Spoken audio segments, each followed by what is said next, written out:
Cardoso confirmed that apart from the 240 million liters offloaded at various depots on Monday, close to 85 million liters of petrol were offloaded as of Tuesday evening. However, it was observed on Wednesday that the queues in filling stations were yet to reduce, even as Nigerians celebrated May Day. By Wednesday afternoon, it was observed again that roads in Lagos were deserted as vehicles lined up in filling stations to buy fuel. Some individuals said they had parked their vehicles pending the availability of petrol. Also, the few filling stations where the fuel was available sold at prices considered to be too exorbitant. But in an interview with Cardoso, he insisted that the product will soon be available across the nooks and crannies of the country, saying the government is doing its best to ensure massive distribution of PMS.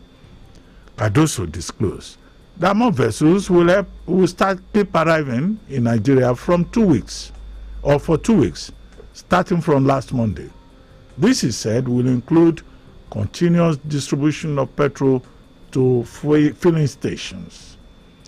Now, according to the government official, he says each state of the federation has its allocations, saying the same will be delivered to reduce the queues at filling stations. But there are questions that we need to address. There's just so much hardship for the common Nigerian to deal with these days. Why has it become such a yearly pattern that we keep experiencing not less than 4 to 5 fuel scarcity seasons in 1 year? This has been the pattern. We are one nation, always complaining about pricing, logistics, supply, distribution. Are these not issues that shall have been solved decades ago? Why must Nigerians be subjected continually to the ordeal, the pain of long queues at petrol stations and exorbitant prices of petroleum products? Indeed, are you aware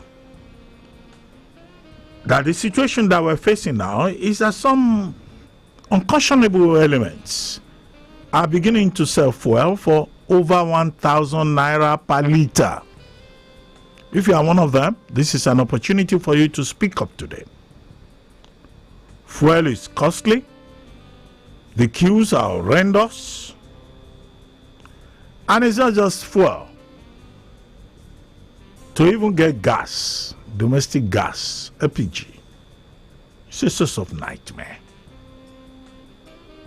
If you are one of those persons having a combined trauma, please speak up. Banks, companies, and landlords are switching off lights every now and then. We are all experiencing all kinds of disruption. Now, IPMAN, the Independent Petroleum Marketers Association of Nigeria, has said this problem will be resolved in 2 weeks. We have not seen any resolution in that direction. In Lagos, the filling stations that have small fuel, they are all congested, and people go to the filling stations, to the bus stations, experiencing unprecedented pain. And then to worsen matters, persons who are on band A, they call it band A, who are supposed to experience, is it a minimum of 20 hours of electricity per day? They are not getting that electricity. And even the people who are on band B, band C, band D, they too are complaining. Many families now, even when they bring light from the discos, will not even dare to touch the switch. The entire country is becoming a village. So this is the subject that we want to talk about today, and because it's just a subject that affects all of you, we're trying to do today an open mic, because there's nothing one man, one person will say that will cover your experience with this problem. If you want to be part of this conversation, you can call us on 0700 1051 1051. You can also leave a comment on our WhatsApp number 09099164403, and then our social media accounts at City 1051 on Zoom, Instagram, and Facebook. So we open the mic right away on this program today. The program has started, and I want to thank all the persons who have joined us via Zoom. I see that persons are there, very knowledgeable persons. But while waiting for people to contribute, I see that Dr. Boniface Chizia, who is very regular on this program, has already raised his hand. He's an economist. And I would like to start with you, Dr. Boniface Chizia. Thank you for joining us. All right. Okay. Thank you, Ruben. Thank you very much. Well, I think this is a matter that's close to every Nigerian heart. In fact, I also granted an interview to TVC television on this matter. Well, the first thing to say is that it's unfortunate. We don't come to here at 12 queues in other parts of the world. Well, maybe, I'm sure, maybe it happens, but I'm not aware. But we're talking of Nigeria. Nigeria's oil producing nation was shouting out loud. OPEC member, the 8th, we are ranked the 8th country in terms of production. I know we'll not meet our OPEC quota and so on and so forth. But like you said in your opening presentation, for this to be becoming a pattern, part of our existence, is unacceptable. I think that and part of it is because these things happen, and we don't. Those in charge, those have the responsibility. They don't. I don't know. They should identify do some analysis. What's the cause of this? And it is a cause. Somebody must be responsible. Somebody must have the responsibility. And that person has the responsibility. There must be sanctions. Now, where that does not happen, then we will continue to repeat this experience. It's not an acceptable experience. It's costly. It's costly in terms of loss in production. And even if you take it to the level of individuals, promises, have been missed because of this development, a movement on the roads, it's difficult for people to move around. Now, if you want to go out, you have to calculate carefully, try to avoid the roads where you have filling stations and so on and so forth. And then people go to town. Nigerians are so callous. So this happened. I bought fuel yesterday. I have not mentioned the fuel station in the same at 710 naira. I went to 3 kegs and filled my car, 81,000 naira. So the hardship is too much. I think that is something that we must, I don't know how we can do it. That we must try and make sure that it doesn't continue to happen like this. Well, but Dr. Chizia, if you don't mind, with due respect, yes, Ruben, yes. If I may detain you a little, what do you think is the problem? I mean, we have been told that Dangote Refinery is coming on stream, and I think you once addressed that issue, the value of the Dangote Refinery producing PMS. 650,000 barrels of PMS per day. So why has that not happened? And the other question is, why does the NNPCL continue to exercise a monopoly over importation, distribution, and the value chain? Why is that, the issue? Yes, I think that you're spot on. I think that NNPCL, we are told that there was a time where we were going to liberalize. But I don't know. I would say, in fact, we are going to deregulate the pump price and so on and so forth. And one of the things that would follow that was that we bring in more people, more particularly major oil marketers, to be involved in this. And it's a terrible. That's NNPC that would report and doesn't import. In fact, we're told that we have 30-day strategic reserves. That should really avoid some experience, coming out. But we ate the reserves. You take the Dangote refinery. Dangote, what I learned, through the grapevine, the Dangote is reluctant, to release PMS. That's what I don't have my facts on this. PMS to the public because the price is not right. So I don't know, but I know that Dangote has come, and it's come with diesel. It's collapsed the price of diesel. I think it's now maybe under 1,000 naira a liter. I've not bought diesel for some time now. So he's done that. But I must say that the expectations from Dangote refinery, they're a bit, it's been drawn out. We want to see the impact of Dangote refinery. For goodness sake, we have a productive entity in our system that produces should produce, it's regulated to produce 650,000 barrels of petroleum in a day. And we shouldn't be going through all this. And we'll sell crude to Dangote in naira and so on and so forth. We expect that should also impact on the foreign exchange. Foreign exchange is where Cardoso is doing wonderful work. I must say that. What he's doing now is not what we've not seen it in a long while.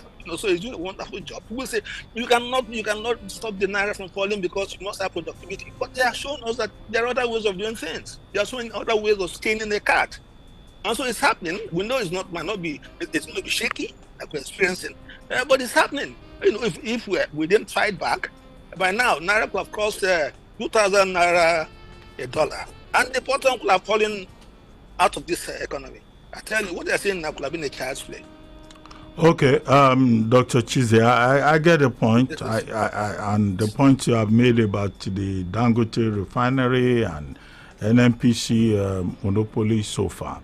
I see, along the list on Zoom that there's somebody from the Dangote refinery that is here. Maybe he would agree at some point to also intervene and say something.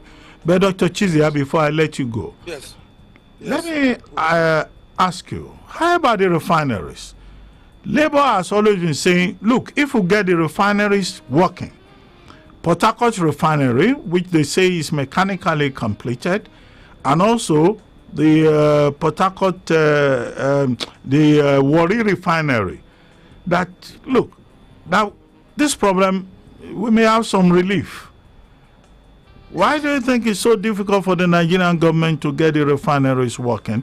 And they come and tell us this one is mechanically completed. Mechanical stories all the time. What is their problem?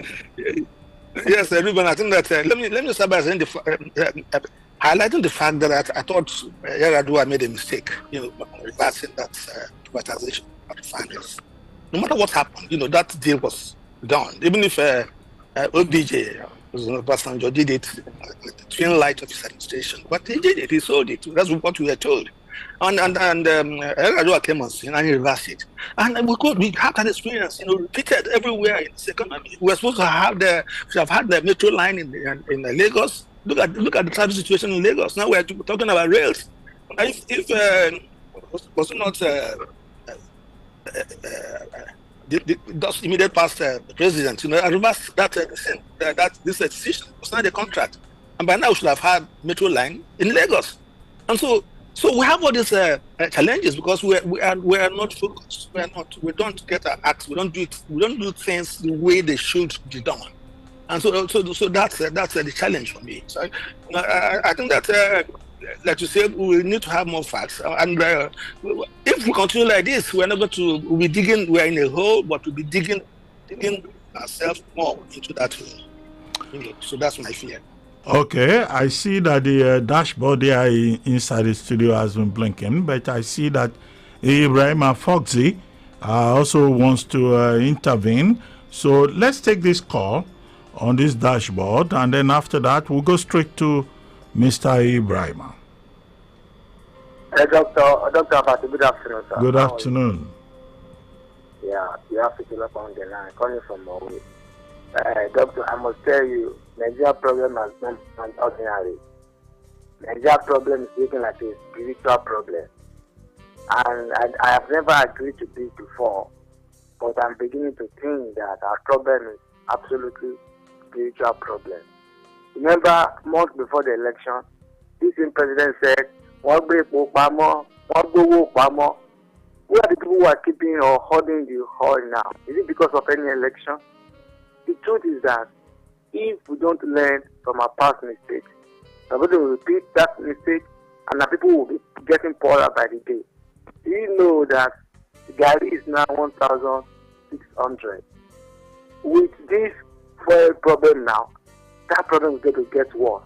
And people will get, in poverty every time, rising daily, and it appears like there's nothing anybody is doing to address the issue. So the question is this: who is going to build Nigerian people from this perpetual hopelessness? I think the people should stand up and start voting the right people. Doctors said something earlier. Yalaja rescinded the initial decision made about Sonjo. The same thing with Buhari. When we allow people who don't even have anything to do, who don't even know anything about leadership, when we allow them get to the place, that is how they continue to mess up and mess their life. 12 years ago, Buhari telling everybody saying subsidy is a fraud, is this, is that. The same subsidy is gone now. The same scarcity is back. What are we doing in this country? Who is going to help Nigeria? Are we not talking about spiritual problem? I don't know what economic term to use. I don't know what democratic or whatever. This Nigerian problem is it an abstract problem? Is it a spiritual problem? Why?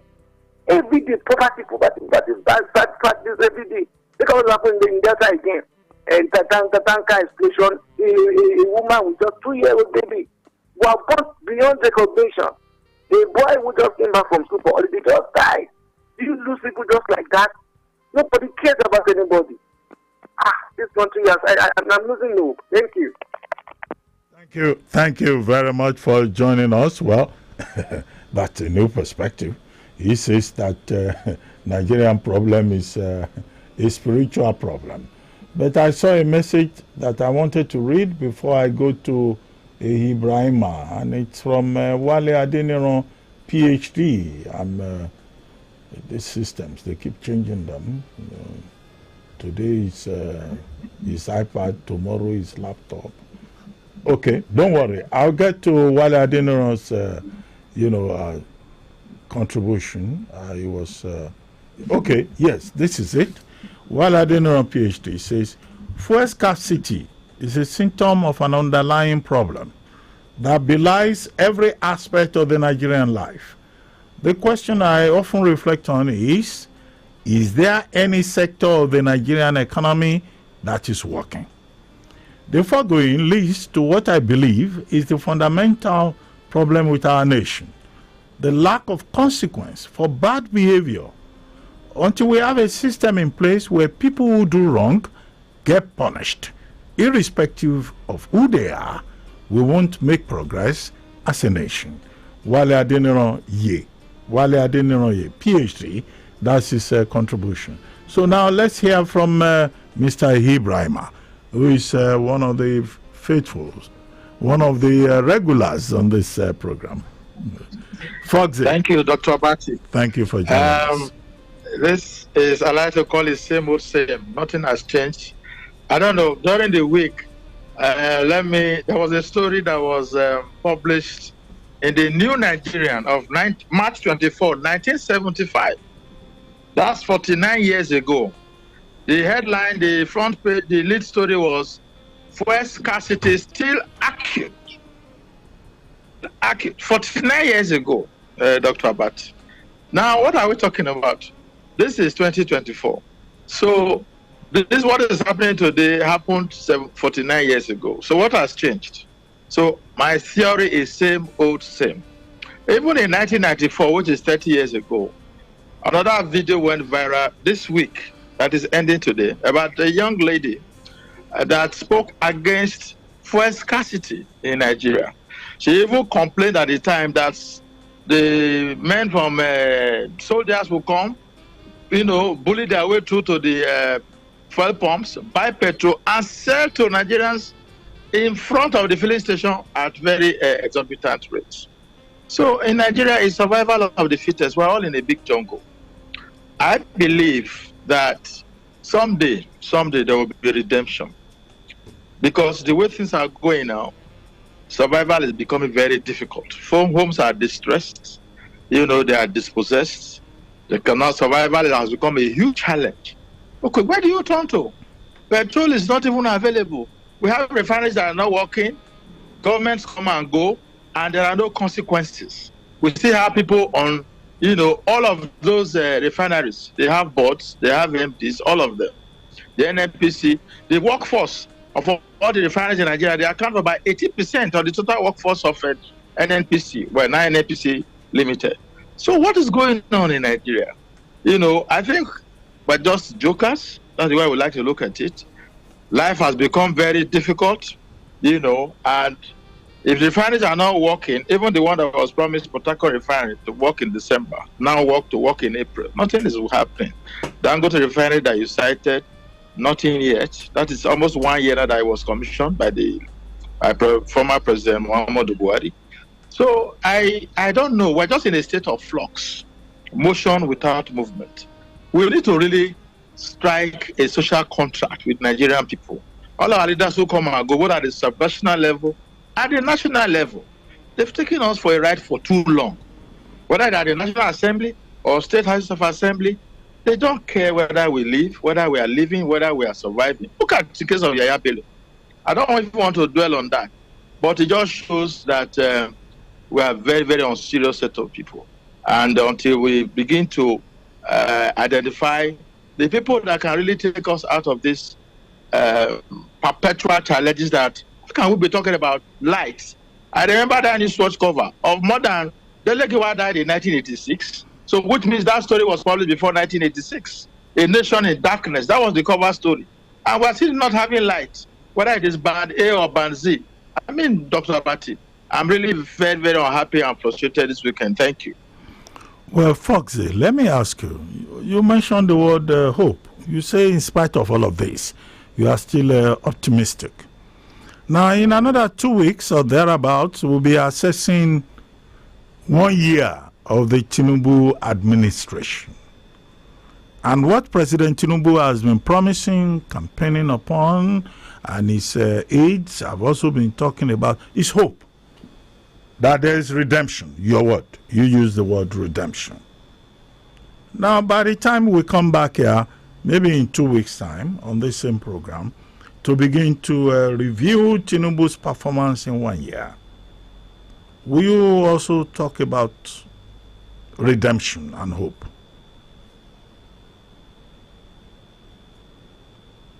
Hello? I want to be on. Okay, I'm unmuted now. Okay. Yes, I followed through, the entire campaigns of the president now, then the candidate, Bola Ahmed Tinubu. He's a man I've always believed in terms of capacity, experience, and ability to deliver. But you see, Nigeria is a very complex nut to crack, complex case, and the more you look, the less you see. The president may mean well, but the people who work with him, those in the civil service and others in different places, ministries, departments, agencies, they may just make life difficult for whoever the leader is. So by May 29, it will be a good time, which was what I said much earlier, a good time to look back and say, what has the current administration achieved, the present administration, what have they achieved? Because it will be a good time to assess them. Have they done well? Scorecard. So I believe we should give hope a chance. I still believe that, because not all of us can live in Nigeria. Nigeria is too big to fail. Because if Nigeria fails, we overrun the whole of West Africa with the refugee crisis. So we don't pray for that to happen. So let our leaders at every level, from the local council, begin to say, you know what, the time has come for us to do things differently. But they don't think like that. It's just bring the money, let us just share it. No vision. What is that vision that all of us can hold on to? Okay, the renewed hope agenda. Fine. There are different pillars there that have been promised in different areas. I don't know how well we can measure this performance over the next few years. But by May 29, it will be a good thing to look back and tell Mr. President, you have done well here, you have not done well here. Overall, I think he means well for Nigeria, to be very frank with you. But I think they can do more. And if there are those who have not performed, any of his appointees, this is a good time to reset his cabinet and fire them. It's no time to beat about the bush. It's either you are performing or you are not performing. And if you are not performing, let the president show those people who are not performing the door. Thank you. Okay, thank you very much, Ibrahim. I see that another hand has been raised. I'm trying to figure out who that is. But before then, let's take this call. Looks like there's a caller on the line. Hello, Dr. Abati. Yes, good afternoon. Thank you for joining us. Dr. Moses from Ifolok. Dr. Moses, another regular. How are you, sir? Thank you very much. Well, fine. To hear that from you, it's chilling.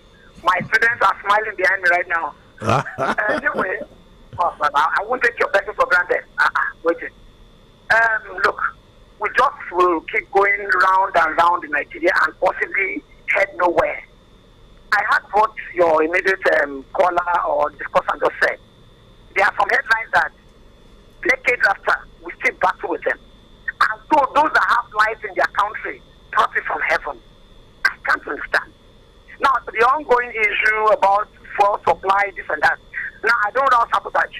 I don't know sabotage. So if there are two people I don't believe in Nigeria, I'll put in there. NLC and then Ipman. When they greet you good morning sometimes, go and check properly whether you're not even in the evening of the 3 days ago. So I can't believe anything they're saying. And as I said, I can't rule out sabotage. It seems very evident that their emotions are still raw, frayed nerves, even from last year. Unfortunately, though, it's just for this government to summon up all the willpower it can. When they removed subsidy last year, it was inevitable. Yes, Buhari gave the budget. It was going to end in June 2023. Tinubu was a month faster. Possibly they would have done something like some palliative before they eventually stop paying subsidy or subsidizing. Because I always tell my kids, even myself, this is a case of if I want to take chloroquine then, I would have taken pyritin ahead of time so that the harsh effect of chloroquine on me will be reduced. Possibly he didn't do that very well. That's why the effect of the subsidy removal is having so much harsh things on Nigerians. But we've got to battle through. After round off, the government, above all things, should summon all the will to fight back. Corruption will always fight back in Nigeria. Practically, you try to do what is saying, what is right in other countries and how they do them. Here, it is always going to face the stiffness of battle. So let you know that 2 weeks from now, we are assessing 1 year, and if he doesn't do well, he has a lot of reputation before him. President Tinubu, you want to do well. There's nothing spiritual about our problem. Nothing. If Tanzania, Botswana, some micro countries can boast of constant regular light, no fuel this, no further. How come a so-called ever-sleeping lazy giant? We are not cursed. We just don't do things right. Over the years, we don't by any means punish bad behavior. So it is just a way of life here. And another factor is, which you don't like, is anything that happens in the Middle East. Because I was on the radio this morning, and I said out that when the fourth oil shock happened in 1973, it was because Yom Kippur War, the Arab oil producing nations, they laid embargo on those supporting Israel, for the war. The second one happened in 1979, the Iranian Revolution. So now there's an ongoing war in the Middle East. So you can't rule that out when it comes to oil supply. When anything goes on in the Middle East, it has a way of cascading over the world in terms of oil. But the local problem, the immediate one, I don't rule out sabotage. Let the government now take its power. They have the coercive power to fight back, and let us breathe. Dr. Abati, good afternoon. Moses, are you there? Hello, Dr. Moses. Hello, don't go away. I have follow-up questions for you. Hello, are you still there?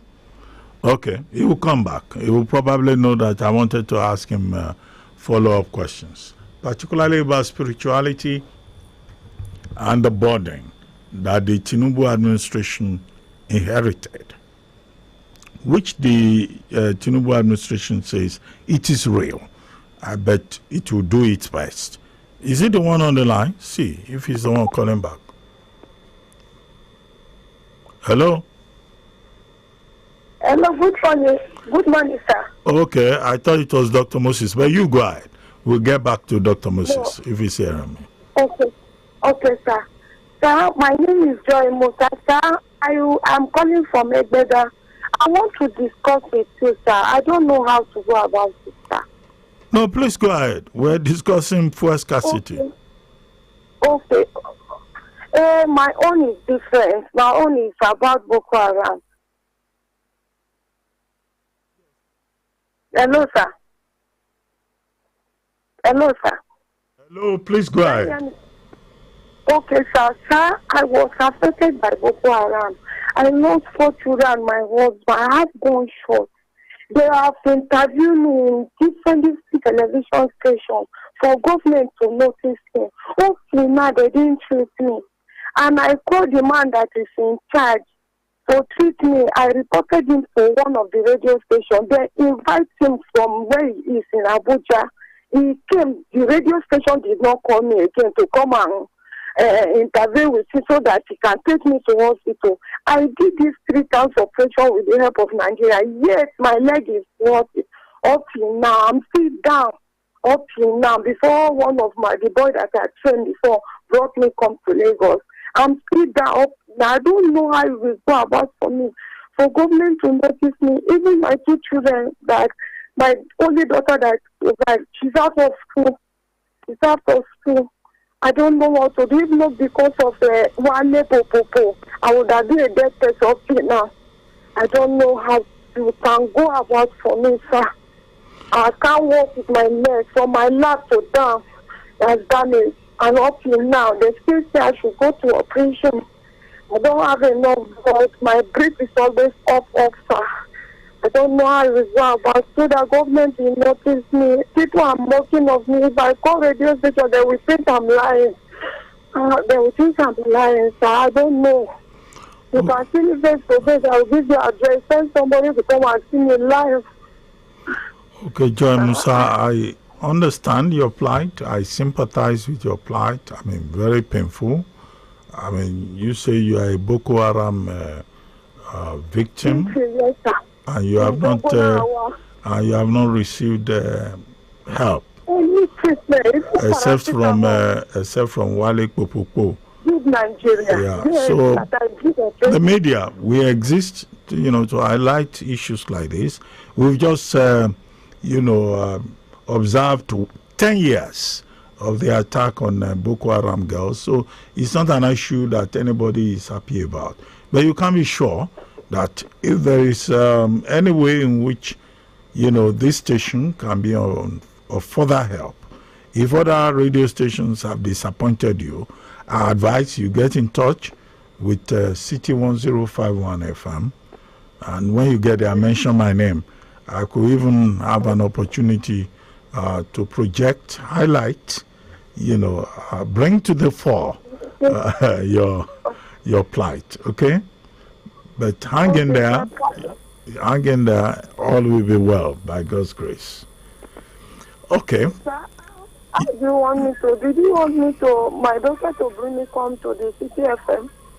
No, the number to contact is 0700-1051-1051 or 0909-916-6400-64403. And that's available. If you send messages there will be people at the radio station who will follow up. And knowing that I've spoken with you on this program, they will contact me and I will follow it up. I hope I have enough, enough presence of mind. I will follow it up, definitely. Okay, thank you very much. Well, okay, now we move on with the other issues we've been dealing with. I have on my screen this other computer. Nigeria is a country with a series of unfortunate events. A country that fits its problems and stars its solutions. If Nigeria was a dictionary, I doubt if you will find the word hope or optimism in it.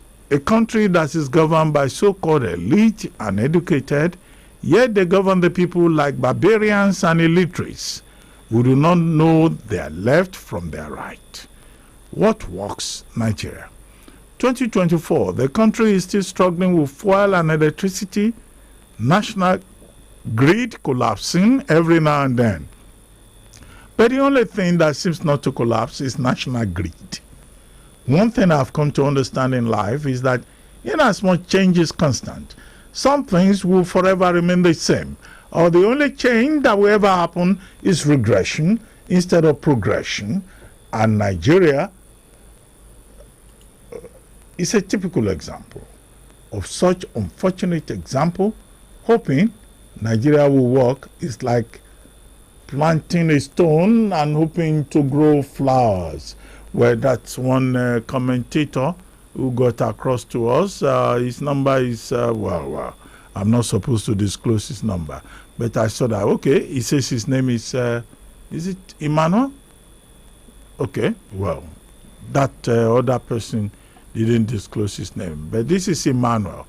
He says the federal government is strictly subsidizing PMS, and it will be difficult for Dangote to sell petrol at the official pump price. Okay, we keep getting these comments. Well, it's open mic, so that is to be expected. Now, this is Dada Dedayo. He says, good afternoon, Dr. Abati. There is a saying, when the righteous rule the people rejoice. But when the wicked rule, the people mourn.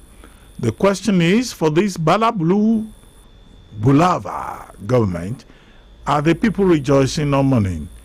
11 months of nightmare, sorrow, tears, and blood due to bad policies that created insecurity, that turned the country to a gangster paradise, economic disaster, poverty, increase of school fees that have brought about failure of students, WAEC and JAMB, illiteracy, agberoism, banditry, and Yahoo boys, no power that has made private companies to jackpot, SMEs shut down, doctors and other professionals too have left in thousands. Okay, that's Dio Fagba. Looks like one of those, what is that toll gate again? Lucky toll gate NSAS protesters, but it's okay. That's his point of view. Well, very quickly, those are some of the reactions that we have had, but we have kept waiting Dr. Abiodun Oshiemi on Zoom. If you can have Dr. Abiodun Oshiemi's patient, he's been intervention. Yes, he has been patient. Good afternoon, Dr. Thank Abati. you. I hope you can hear me. Yes, Dr. Oshiemi, I can hear you. Thank you. All right, so I want to thank you always for the good work and for the something. So my position is the more we think we are changing, perhaps the more we've not changed. Look at Sketch newspaper, 1972, fuel price has increased, and so it's still the same thing. NEPA started failing in 1977 and is still failing. All right, so I will look at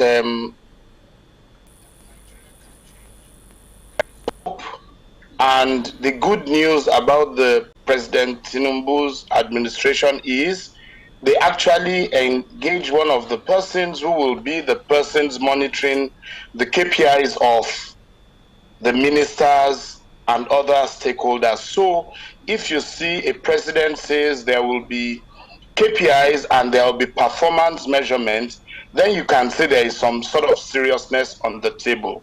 But the key question will now be, so why has Nigeria failed before President Tinubu, and why is it seeming to fail? The first, Dr. Abati, is Nigeria's constitution says things shall be by federal character. In other words, we shall not uphold meritocracy and we shall uphold federal character. And so if you are talking of wealth optimization, you may not get it. So what we are getting is maximization of profit and whatever.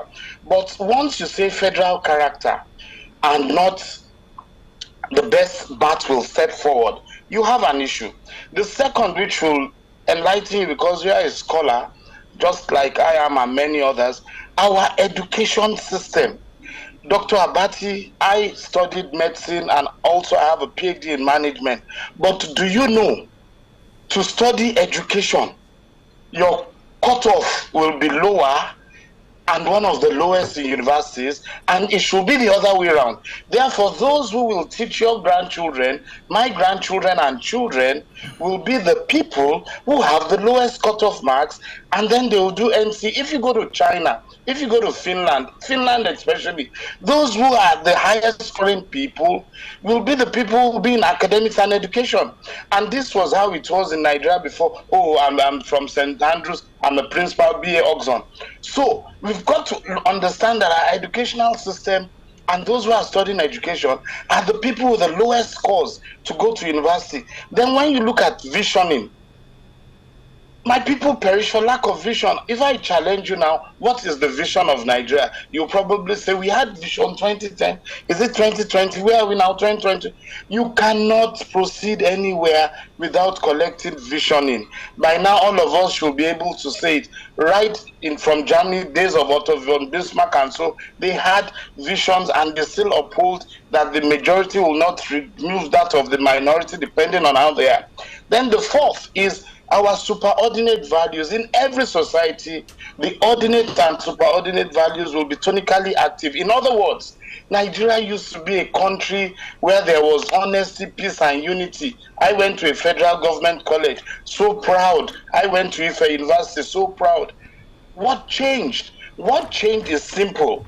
We stopped honoring meritocracy and our educational system. The quality of those who will be the teachers will be the people with the poorest marks. It cannot give you better ordinary. And last but not the least, skills versus paper qualification. Dr. Abati, I've seen people saying, being Pami, I have 6 university degrees, not that I want to, but because I know the only thing that is constant is change. Therefore, just look at the abundant job in Nigeria. Telcos, every day they are recruiting Indians. Dangote Refinery, they are recruiting people with engineering skills from India and Malaysia. Look at Lagos Island, a lot of plumbing works, a lot of CV works. But what do we have? A lot of hotels, but what do we have? People have paper certificates. I have BA insurance, BA finance, BA. But we also need beyond that skills. Yoruba says iwe kiko laisi oko ati ada. In other words, education without skills. The best thing happening to Nigeria now is Uber. Engages thousands of people, and many people shame is no longer befitting them because their driving skills can earn. So I've said things in 4 areas: quota system, educational system, national visioning, superordinate value, and productivity. But finally, we have the capacity and capability. We need to start seeing how we can have meritocracy, do the KPIs, and we shall get it right. If we can get telecoms right, there is nothing we can't get right, because a minister once said it wasn't for the masses, but that's wrong. So I thank you very much, and I will so yield. Thank you once again, and keep up the good work. Okay, thank you, Dr. Oshiemi. But before you go away, let's clarify something. The point you made about Federal Character Commission, about federal quota, right? Federal Character Quota, which is in section 14(2)(b) of the 1999 Constitution. The objective, as stated in that section, and also in section 153 of the Constitution, and also in section 318 sub 1 of that same Constitution, is to promote national integration, is to ensure that Nigeria is not run on an unjust basis, is to promote inclusion at the ethnic level. But you were saying that the law, the way it is to promote, to reduce merit. No, that's not the objective. The problem is maybe the way it has been operationalized. But let us not tell the Nigerian public that the federal quota is to promote useless people from other parts of the country. I just want to offer that clarification. What you can say is that perhaps there should be a sunset clause, that Nigeria cannot be carrying other people on the basis of quota perpetually. You can say that. I will agree with that. But to say it doesn't recognize merit, no. I always argue that there are brilliant people in other parts of Nigeria. Is to educate them, which is your main point. Brilliant point. If we educate everybody, we give them opportunities, we would be able to develop, maybe not evenly, but at a comparative level, and we can use the comparative advantage of every ethnic group. I don't know whether you want to respond if you are still there, but I think we need to make that slight clarification. Hello, Dr. Shiami, are you still with me? Okay, maybe doctor doesn't want to drag the matter. It looks like we have another caller on the line. Yeah, so Dr. Abati, thank you very much. They unmuted me. And Dr. Abati, so for clarification, I'll repeat myself. Is that Dr. Not Moses? Country, no, this Dr. Oshiemi, yeah. I wanted Very to good. clarify. Yeah. So I want to clarify myself, and I am saying that the quota system versus meritocracy, it is not what is done all over the world. And the quotas, when we said federal character, there was a reason.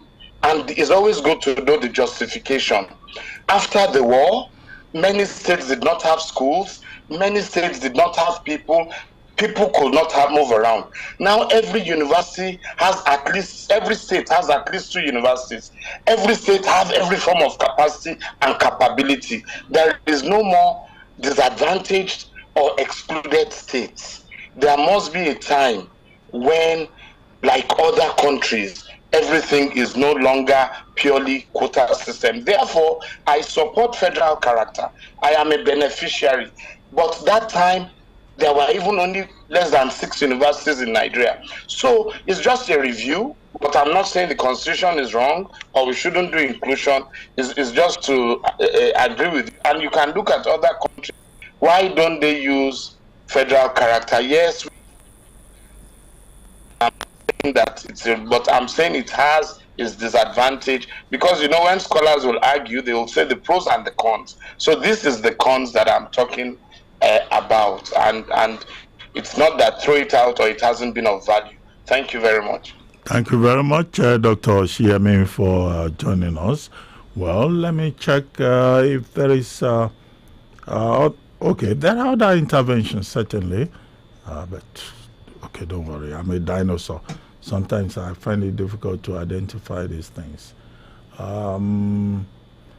Okay, Akin Abati says, we can't hear the callers, please. Can the engineer in the studio improve the audio? Okay, so please, if there is anybody there who is listening, I'm trying to check who and who is out there. Okay,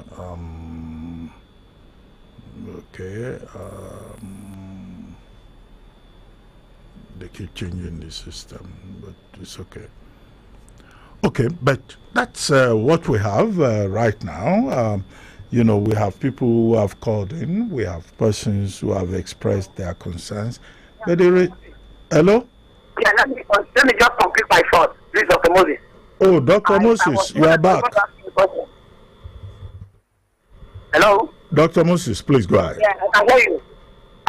You are going to ask me something about spiritual or spirituality. I was told by my students. What's the question you were going to ask me? Yes, I did. I mean, I was going to say that, look, you were saying spiritual, this and that. Are you aware that in this country, everything is reduced to spirituality? When Nigeria... Hello? The previous caller, what is his name? The guy that normally comes from the Kenya, that said our problem has assumed a spiritual level. And I debunked that immediately. There is nothing spiritual about I'm a theologian. But if I'm not a reverend in an Anglican church today, it's not my choice. I don't want to be a clergyman. I'd rather remain a laity. But with my doctorate, defending my dissertation sometime last November in theology, systematic theology. But I don't reduce everything about statesmanship or statecraft into spirituality. No, it doesn't make any sense. I remember when Tony Blair was, granting an interview, the Prime Minister talk, sometimes, and a journalist from wherever introduced this God thing. He was polite because he's a Christian, but he told him that here we don't do God. Not because personally he's not convinced that there is a God, but when it comes to anything state, God hasn't given us brain for fun. We have to think these things out. There are many atheist countries, officially atheist. They do very well there. When the Bible says righteousness exalts the nation, it's not talking about relationship with God now. It's not talking about doing things right, doing things right, justice. When somebody misbehaves, let that person say the law, whether in corrective manner or in a punitive manner. But here we over-spiritualize things. And I'm sure God does not listen to us. We're only wasting our time. When I heard people say, let us pray. We can't feed our responsibility to God. Neither will you do that. I have learned this in my theology work. Without God, man cannot. But without man, God will not. In this realm, he has given to the children of men. If we don't do what's right in Nigeria, we will remain a laughing stock forever. Listen again, my respect. Don't go away, Dr. Moses. I mean, this spirituality thing that you are talking about, does it extend as far as a pastor saying that without him, we cannot solve monetary policies, and that is because of him that Naira appreciated against the dollar? I'm talking about Odumeje, Ndaboski, the liquid metal, Gabuska. Even you, Dr. Abati, who I know is an Anglican of the Orthodox stock, you don't believe in such. Look, it's the reason I have decided I will never find myself in the clergy realm. How do you mean I don't believe in church? I'm a Christian. I know you're an Anglican. I know you to an extent now. You may know, but I mean, you are a national figure, international figure. Now, who doesn't know Dr. Abati? So I know even a bit of, okay, I used to think that maybe he's an atheist, but he's not an atheist. I know he's a Christian. But there are some who have made misuse of ministry, especially our younger brothers in the Pentecostal realm. It's the reason I don't want to be associated with some of them at all. Easily, I've been told by so many, it's like you have this around you, this call. But I've not heard from God myself. So please don't railroad me into what I will go into and start misbehaving. All manner of gimmicks. And they've made the ministry that should be a very beautiful one, a very hideous one. So I want to start God in my corner. But when it comes to state issues, please leave God out of it. The same God that created China, where they don't send God. Let me go Kodokwa now. It's the same God that created Nigeria. So when we think our program is spiritual, we are only wasting our time. We only remain in a state of a pariah. People will laugh at us and laugh at us forever. So leave God out of it. He has given us our minds, our brains. Let's go to work. Let's do things right. Let there be justice, basic justice. As I said, righteousness that exalts nation is not a spiritual thing. It's just doing things right. Don't throw things like gutter. Let flood besiege you. Don't cross express. Let you get yourself killed. Don't steal money. Don't take what belongs to a community and come back to your personal freedom. If we don't arrest all these things, God has no business coming down to Nigeria. It's as simple as that. Thank you very much, Dr. Moses. But before I bring this program to a close, I would like to have one or two testimonies because I spoke with a gentleman this morning, and he told me that, look, there's no fuel scarcity issue in the eastern part of Nigeria. Like, this is a matter of demand and supply. If you have money, you get fuel. If you don't have money, forget it. So I don't know whether we can listen to one or two experiences. Is it that because on this program, most of the people I've seen on the screen here, these are middle class people. Of course, you are speaking tongue in cheek. You know that for yourself. Truthfully, as I said in my first intervention, this is to an extent artificial. I'm talking of this first category. Possibly some forces fighting back. Since last May, when Tinubu made that bold statement that subsidy is gone, even if it was not properly thought out, some people are bent on ensuring that things don't go right. Hence, I call on government with its coercive powers to go into action, spring into action. Some people cannot afford to take us back. That is why there has been so many speculations that don't say them subsidies back. I will never believe that. I have known a bit of government, even while you were in government before then, that when certain issues crop up in governance, they make it official. When there's recession, government will come out and tell the world only officially you are in recession. So also, he has removed subsidy, not by fear or by his whims or caprices, but because it is something in the law. Since the PIP was signed, inevitably subsidy would go. It was even extended for about 18 months. And when Buhari gave the 2023 budget, by June, subsidy was going to be removed permanently. He only announced what Buhari started, before he was inaugurated. So if there's anything that will change now, maybe there will be a reversal. It will still have to pass through parliament, law, through legal instruments. You can't be up and say that, you now come on air, a presidential speech. I now tell Nigerians we are restoring subsidy. It is not done. It will have to go back to the House of Assembly, National Assembly, and it becomes something that is gazetted. Otherwise, nothing will happen. Nothing. Okay, Dr. Moses, thank you very much. What I was saying previously was that most of the people that are seen on the screen, the people who are contributing, these are majorly middle class people. If they say fuel is 1,000 naira, you buy it. If the filling stations say it is 1,200 naira, you bring out the money and say, well, life goes on. Obladi, oblada. And that's why in the eastern part of the country, a gentleman who is a major player in the sector was telling me, look, there's no fuel scarcity in the east. If they say it's 800 naira, people buy and they just move on. Are we looking at a situation where there will be a sharper increase in the pump price of PMS? That may well be the dilemma that all of us will have to deal with, because whatever it is, we need to move around. We need to just make it happen.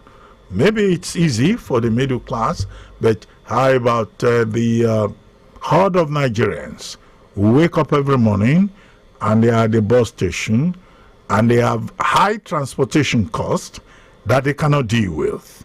Employers of labor are not increasing salaries.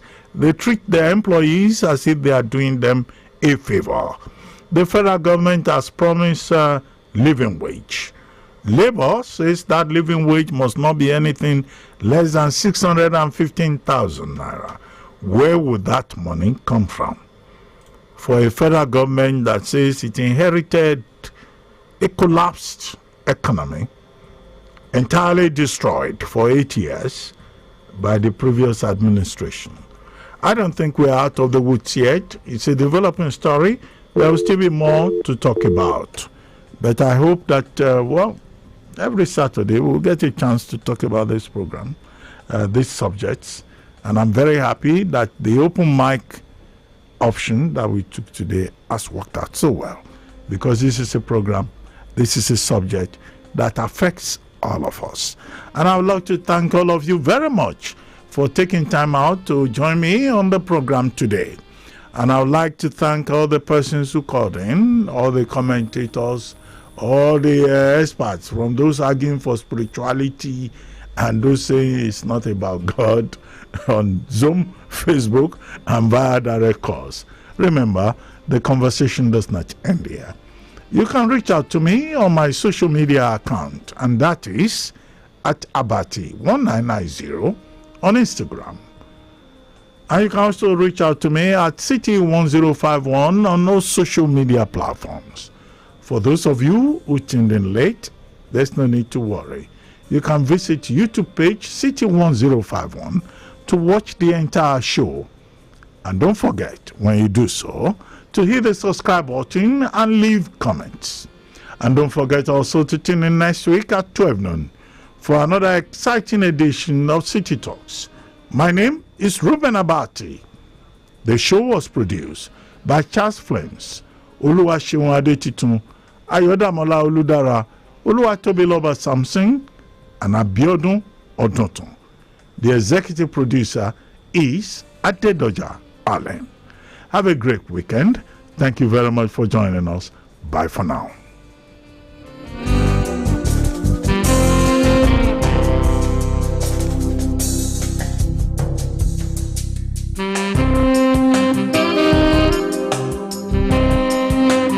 The lifestyle. lifestyle of Lagos.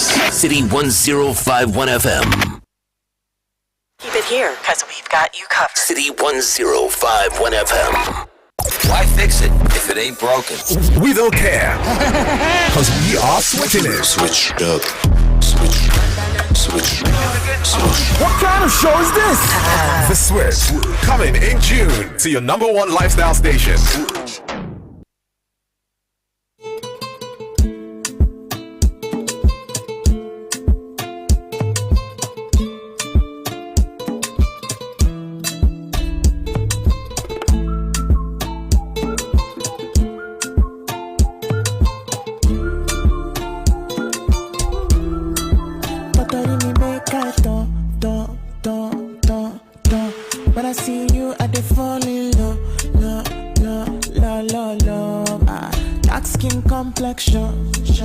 I have a confession.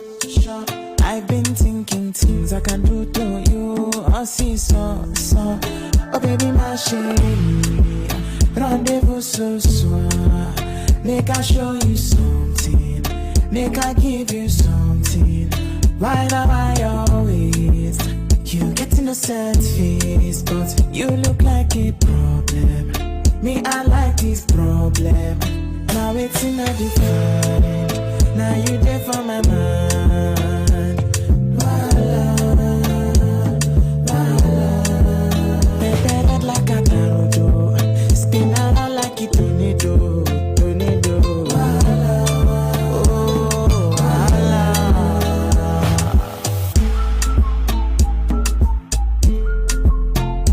Premium shit. Premium whistle. Say, I do your head like Peruvian. Your on your hips and your waist like Brazilian. I want wine like Dominican. Make a put it for your finger, take it to church Anglican. No vision shenanigans. You did take me to trance when you do that bounce. My girl, me I know the gas. Nobody do your class. You so fly with nobody pass. I did correct down with Toto. It's facts, tell her baby, this one no. You know so wait till you define the mash like a toe. Girl, I wanna. Wamilili, Ukbo, Wala Ukbo. She said the love that I got for you, baby, Ukbo. My look go, Angelina Jolie, Ukbo. Now you there for my mind. Wala. Prepared like a tornado. Spin around like a tornado.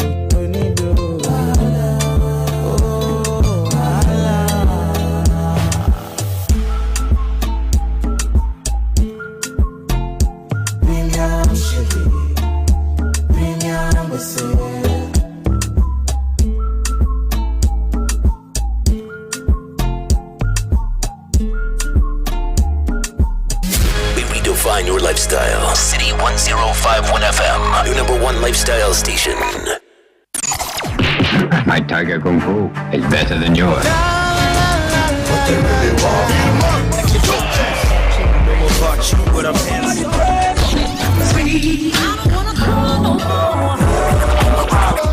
Battle of the Playlist. City FM All Stars Edition. This May on your number one lifestyle station. We are the number one lifestyle station. City 1051 FM.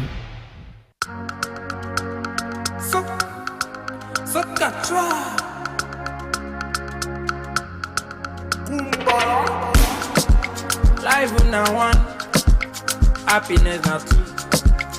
Everything I want, make it come to me times 2. Happiness untold, yeah my story go choke. Even as they don't prophesize, I still they work for my goals. We are working there, hunger is human.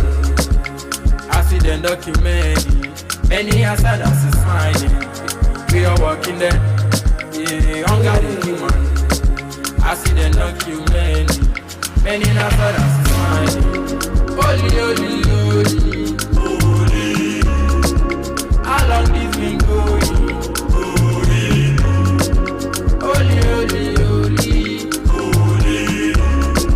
How long this been going?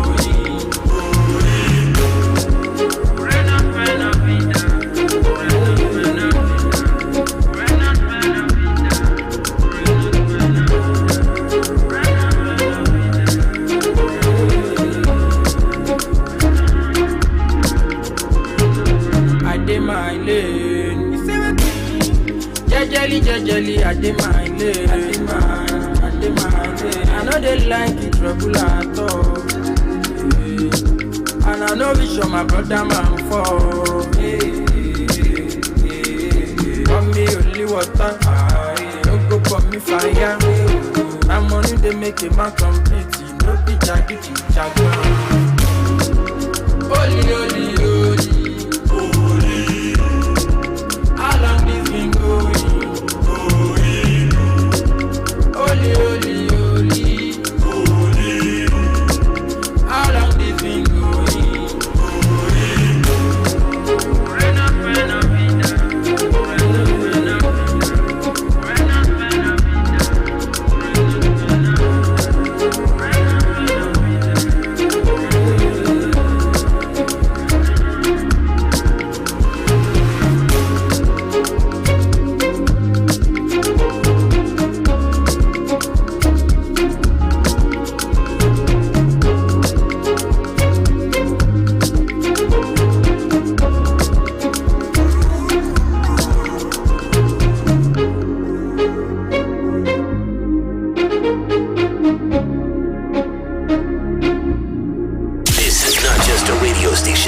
The lifestyle of Lagos. City 1051 FM.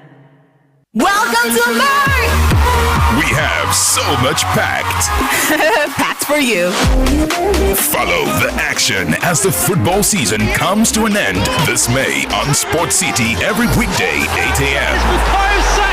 Ready for some fiery discussions and controversial topics? How about getting insights from both a man and a woman's perspective? He said, she said. Mondays at 5 p.m. on the Super Drive Time Show. Heart to Heart with Tife. Tune in to hear some inspiring stories. Share your personal struggles and triumphs every Saturday at 9 p.m. on City Lounge. Radio Roulette. Every Tuesday from 6 a.m. on The Breakfast in the City. You got 8 seconds to answer a question and win something juicy. Feeling nostalgia? Let's take you back in time with some Billboard history every Sunday, 2:30 p.m. on House City. All days and more. This day on City 1051 FM, the #1 lifestyle station.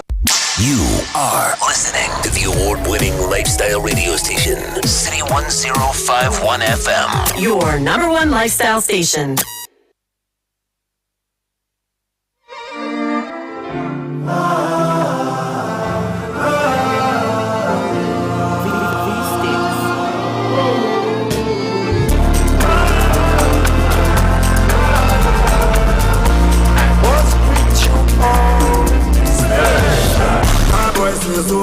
I don't know if you know, I don't care if you notice. I'm on with the OGs.